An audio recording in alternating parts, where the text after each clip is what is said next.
run ahaantii waxaan aad iyo aad ugu faraxsanahay inaan barnaamijkan ka soo qayb galo oo loogu magac daray World Pulse Day anigu waxay ugu qurux badnayd in loogu magac daro maalinta cambuuleysiga adduunka sababtoo ah magacaaga markii aad magac qiimo wuxuu ku leeyahay markii luqadaada baasha lagu qurxiyo baasha ku qurxan tahay runtii waa barnaamij aad iyo aad qayim u ah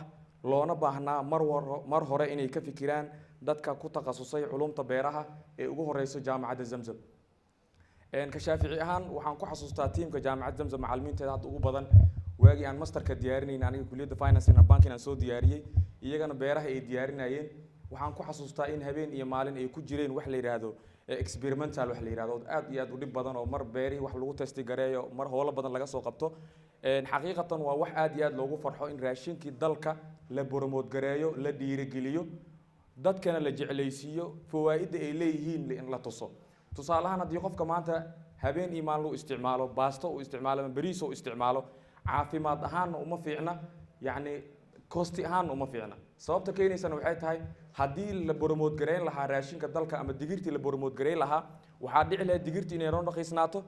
raashinkii outside-ka laga keenayo ama banaanka laga keenayo in yani meel aysan wadanka aad ugu faafin laakiin hadda waxaa laga faanayaa dadka wixii ilmaha markii aan dugsiga dhiga jirnay waxaan isku caan jirnay qofkan ciidan waxa waaye cambuule ku casheeyaan baastana way soo daadiyaan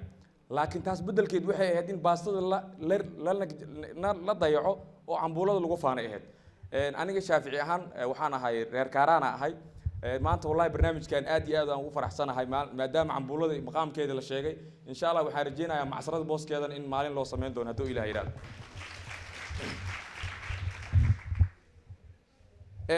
markii aan ku sugnaa waagi aan Bangladesh ku sugnaa waxaa jiray wadankaas filliga beeraha aad u badan yahay qofkii yaqaano ma min dariiqin illa beeraha dhinaceeda ku taal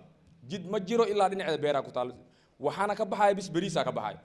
annaga marka maxaa noo diiday boosaskan noo banaan oo markii aan Muqdisho hadda saan uga baxdo gubadley markii aan ka baxdo ilaa xara dheer aad tagto jid iska cidlaa oo iska banaan haddii dhulka beerihi aado oo loogu talagalay agriculture-ka ku haboonaa wax beeran ma leh waxaa fiicneed in annaga aan ku faano in beeraheena annaga aan tacbano qofka markii la yiraahdo beeraleeya tahay wuxuu aaminayaa wasaq iyo dhiiqo iyo geedka dhihi jiray sheega manyuurka maxaa la dhihi jiray waxaas iyo howlahaas ku soo dhacay moogtahay waxaa la rabaa in annaga dhiirigelino beeraha aan dhiirigelino si ay dadkan nooga dambeeyo noogu daysadaan sababtoo ah qof kasto annaga namida waaga markii uu bariyo wuxuu ku qasban yahay inuu wax cuno Soomaa haddii wixii la cuni lahay annaga aan ka faano diyaarinteeda qofkii noo diyaarin rabo yaa waay soo deeshii markii aad tagto subaxdii waxaa lagu siinayaa bariis duhurkii waxaa lagu siinayaa bariis cashadii waxaa lagu siinayaa bariis laakiin bariiska wuxuu kala leeyahay noocyo badan subaxdii kan lagu siinayo waxaa la yiraahdaa kujuri bahada la dhahaa galabtii markii lagu siinayo kan lagu siinayo duhurkina waxa waa bahad caadi ah lahaa cadaan waa biyo iyo bariis cad la isku kariyay habeenkii midka lagu siinayo waxa waaye cadaska geedka la yiraahdo ama dhaalka la yiraahdo aa lagu kariyaa soo marka bariiskiya lagu mamaceeyay magacyo lagu bixiyay annagana waxaan sameey karnaa cambuuladeen inaan magacyo u kala bixino si aan laakiin kuma cunayn ogaad hadde biyo markii lagu kariyo cambuulada dadka qaar kood inay ku socawaysaa laga yaabaa cambuulada sida bariiska loo dalaci karaa waana laga faa'iideysan karaa soo marka barnaamijka runtii waa barnaamij yani aad iyo aad u qiimo badan maalintii la keenay bangiga leegu keenay oo la yiri barnaamijka noocaas la qaban rabaa والله waxaan dhahay shuruud la'aan barnaamijkan waa confirm xilliga adinka soo diyaar garoobaysiin cambuulo ka heeris ma leh bal noo imaado insha Allah khayr la idisiiyo marka ka soo bangi ahaan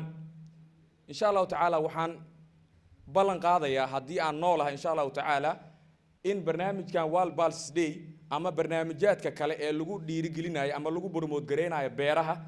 in ka bangiga soo bangi ahaan aan diyaar u nahay inaan idin kala qayb qaadano annagana waxa idin ka codsanaynaa inaan bariis nagu soo dhisin baasto nagu soo dhisin cambuulada dhinaceedana la aadaan iyo masagada